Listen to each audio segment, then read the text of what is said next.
Why do you want to marry? Yeah. Okay. Is it that you want to procreate your lineage? Right. If that is the case, deliberate. You have to know. You have to know. Because you are now going into a relationship. You go into a relationship, you have to know how much are you going to employ in that relationship? How much is the other person going to employ in their relationship with you to make both of you grow together? Or is it that one is taking from the other, the more, and then when you have no more, they leave you? Now that is the typical thing, as you asked me about today. People just see today for today. I want this woman because she comes from a rich family. Well, I want this guy because he has money. The minute you stop having the money, they disappear. Why? Because the source of funds have dried up. The love died almost immediately you sign on the dotted line. It's a marriage certificate. It's a contract. It really is a contract. And that's why many people now have pre-nuptial contracts. In that, we meet if you really love me and you really care for me and you really want to support me, don't touch my money and I don't touch yours. It's a prenuptial. So that we know that you're in it for real, right? But if you're not in it for real, what happens is that you just marry and the next thing you start to find yourself under pressure. What happens to the men and the women who are married? Who dies first? For the most part, I think statistics support men die first. And I know the statistics, but do you know the statistics? It's about 60 to 70% of men die before their mate. Yeah, it's very high. And stress is being driven to be successful for their wives and children. Everything falls on him. He suffers in silence. Being driven to be successful or being pressured to be successful? Both. Isn't because some people drive you. Like, okay, Michelle Obama drove Barack to be successful, isn't it? But it wasn't pressured. She was driven. So I'm saying there are two aspects. Then there's pressure. The pressure is, oh, I've seen the neighbor driving a Mercedes, I want one too. You're pressuring your husband to make sure, because you want to be living like the Joneses. You understand? Yes. So she's pressuring you. You work night and day, night and day, night and day until you get the money. We finally got it. Then she steps up the game. Oh, you see, now they have the latest washing machine. Why don't we have that? Those are red flags. Of course. Okay. They are red flags. Because she's not interested in driving you to success, but she's pressuring you for success because there is something that she's gaining from it, right? Is it status? Is it relevance? Is it social climbing? What is it? It's a combination of all of those, most times. So you need to know why you're married. You need to know why you're married. What is the partnership about? What are you partnering for? Are you partnering for each other? Are you partnering to help me get to there? Are you partnering because we need to have children and take care of them? What are you partnering for? It's just like any other partnership, any other business. Why do you go into business partnership? The correlation of you are bringing something to the table, I'm bringing something to the table, we'll be successful together, isn't it? Does this mean if people are honest about their terms of engagement, marriage would be more successful in this sense? When you meet on the table, when you're on the table and you're like, I just want money. And you're willing to provide that as long as you can afford it. And you will understand that when money runs out, I need to leave. You will understand the terms of engagement in advance. If you wanted to get into an arrangement of a relationship and all you want is you're probably just, your blood has collected in one organ, you know from the start. So let us go back to what I will call different cultures. How do the Arabs do it? Arranged marriage. Thank you. How do the Indians do it? Arranged marriage. Thank you. Now you're getting to the point. What happens? What do they do? Right? Or what we call blue blood, royal blood. What do they do? I say, look, this is not about love. It's never about love. It's about these families need to grow and make money together and keep the names of the two families growing. So I've arranged a girl for you. I've arranged a boy for you. When you reach this age, you all are going to marry. The two families are combining their wealth, their status together. They will eventually maybe get to love each other, but they are going to stay together because the two families have put them together for a reason. It's an arranged marriage because there is benefits to the two sides. It's a win-win. It's a partnership. So they are practicing it in a real way, in that they are having a partnership, which is really what marriage is all about. It's a partnership. And each one has to win.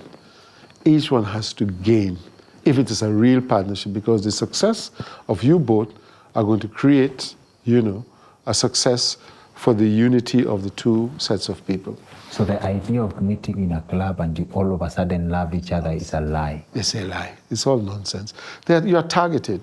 I am just dealing with a situation now, right now, where a friend here in Kenya was targeted by a young man, right? Paid somebody to find out enough about her, right? Got into her business, and they got together. She made him the manager in his business. They got together. Yesterday, he tried to strangle her to death. Yesterday? Yesterday. She's now gone to the police today. I'm not joking. This is real practical. Real practical. Meeting in a club, and people target people. They have an agenda. So when you go to a club, what do you think women in a club are doing? They're very clever. You might think they're drinking, I love you, blah, blah, blah. What they're doing is they're targeting you. If you don't have your P's and Q's, right, they're targeting you. They already know he has a flash car, he's buying all the drinks, he has money, he has wealth. They come straight to you, beeline. And it goes both ways. There are women who are also targeted the same way. Well, I would say to a lesser extent, because most times, the wealthy women, right, are either already married or, right, they're on the lookout for maybe a toy boy or, sugar mommy, cougar, right? Yeah. But mostly, because of the way relationships work, is the man is on the lookout, right? Yeah. Because he's looking, it's animal instinct. We're looking to capture. Yes. We look to capture and to own and to control. That's the main thing, because, that is what you see as a man. But the women also see you as a potential husband, in inverted commas, to take care of them, look after them, take care of all their needs, even if they have nothing. All they have is painted lipstick, painted face, a nice body shape, and to keep that shape, and you're hooked. And so in this analogy of arranged marriages versus surprise marriages, does it mean that anyone who needs a lasting marriage should be very deliberate from the start on the benefits of both parties? Of course. And you need to discuss that. You need to discuss that. Baby, why are we marrying? Oh, I like your personality. I like your education. I like your family background. You come from a good home. I think united we can do something together. You're at this stage of your academic planning. I am at this stage. If we get together, we can have a unit. I'll help you, you help me. We work together. We build to get a home in 2 years. We start having children. We put aside money for them. You plan. You have to plan. You see, what people do is just marry. I'm married. Yeah, and then after you're married, how am I going to pay for the rent? How am I going to pay for food every week? And then the stress starts coming. The bitterness comes. The fight comes in, And then if one, for example, has a better job than the other, how do you see most times in America and the UK, Africans killing their wives? Because what happened? They've lost their jobs. She's the breadwinner. What happens? She now starts to flex her muscles. It just happened recently in Nigeria. Guy killed his wife and family and killed himself, because he was made into nothing. Because if he's not working and earning the money to upkeep the family, he's just discarded. And we are, as men, and I have to say that to support us men, we are a species at the moment that are limited. We are a rare set of species, you know. We are few. We are few. We are in demand. We are in demand, but we are a species that can be easily discarded, right? The ratio at the moment around the world, right, is about 15 or 16 to 1, right? 16 women for to one man. Yeah. Oh. Yeah, that's the ratio.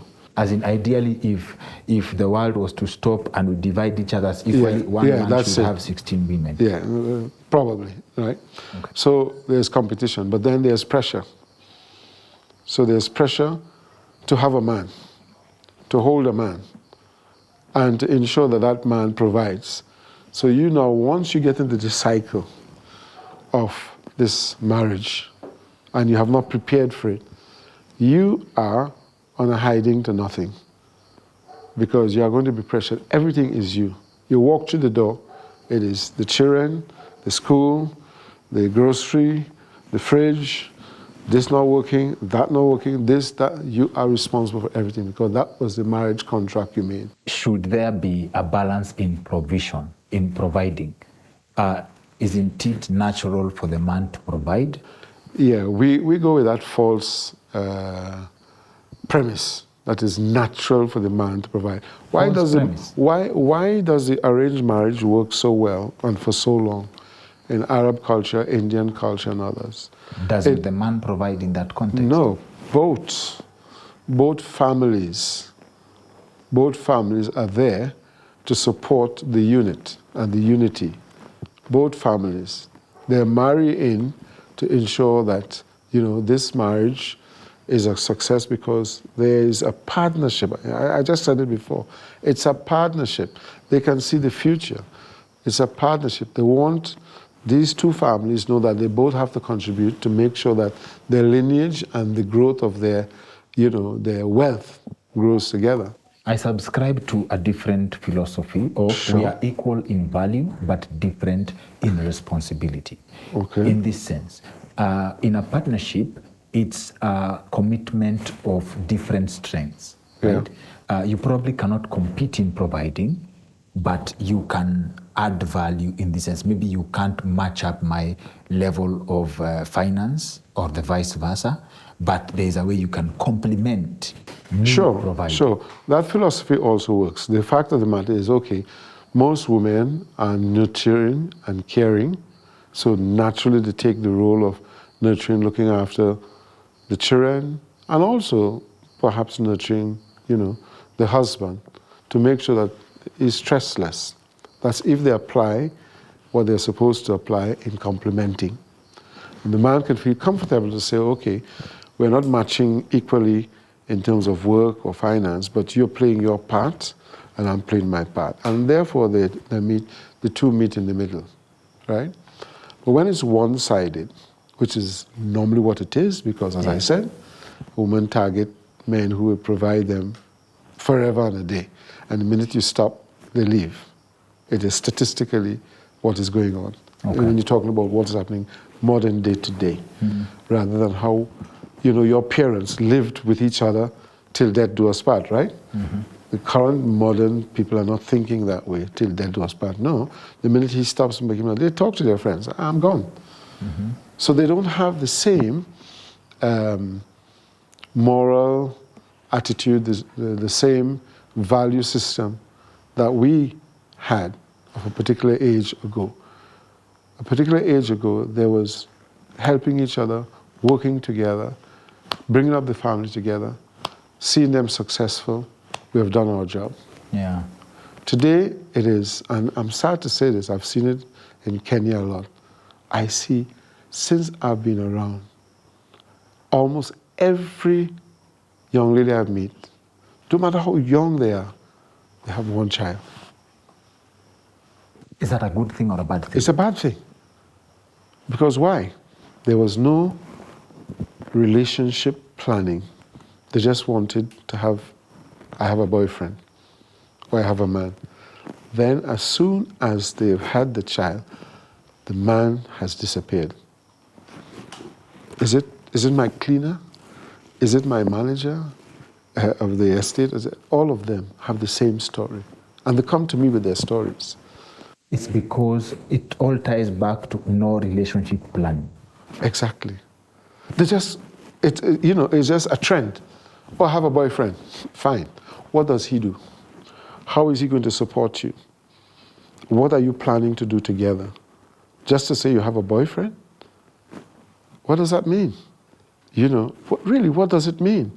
And then within the shortest possible time, you have a child and he's disappeared. I remember telling my cleaner, right, 3 years ago, I said, what is your plans?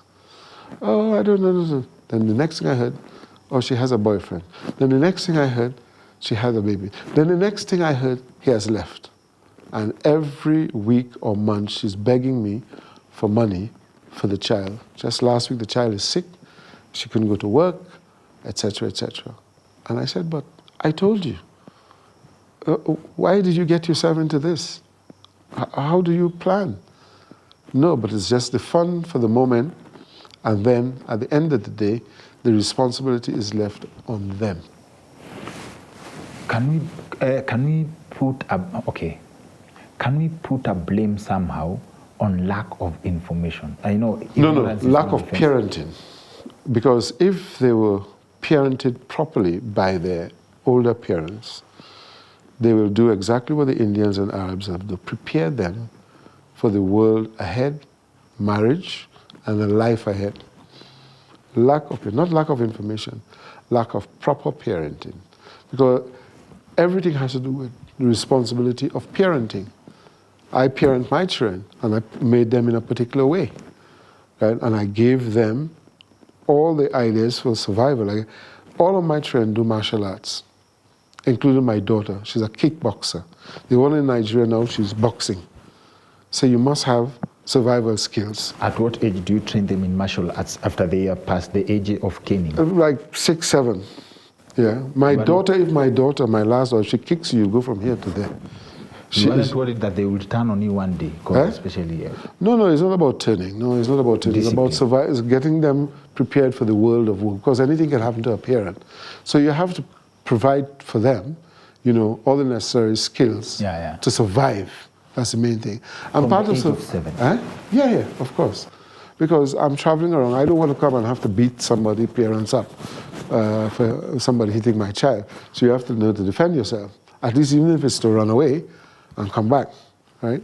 So I trained all of them from early in martial arts, made sure they know how to survive, right? But also you teach them in finance. You also teach them to make sure they have additional skills. Is it carpentry? Is it a little bit of engineering, or something that you use your hands? Additional skills. Yes. Not just counting on the education system. No. Whatever comes. No. Academic is something that is pre-prepared in a system. But you have to have additional skills. You have to know to do something with your hands, do something with your brain, learn how to do something else. My daughter, the one in London, she's doing about 3 or 4 different things, all ably. She's doing nails. She's doing DJing at events on radio, right? She's a manager for an eatery, online eatery, an online delivery of food. Do you understand what I'm saying? Yeah. She has about 4 or 5 different skills, because she knows, hey, Dad ain't there to support me. You understand? He will support me as an intervention, but I have to make my way. You have created independence. All of them, independent. My son is just now today at the World Cup in Ivory Coast. He flew from New York. He was sending me a ticket to come and be with his boys and, network and enjoy it, etc. But I had other things doing. I said, well, thanks for the invitation, but I can't. But he's there. And he paid his way. He went with his friends. They stayed in a fancy hotel, etc. He runs his own accounting business, right? in the US. He flies his own aircraft. So he has skills. And for the value you've created in them, do you expect something in return? No, absolutely not. Absolutely not. I tell them, no, I don't want anything from you. I just want you to be successful, independent, right? And you can take care of yourself in life. Whether I'm here or not, I will know that I've prepared you for life skills. So in an ideal world, every person should parent their children deliberately. So that's what I've just said to you. So those women who are making all these mistakes, I blame their parents.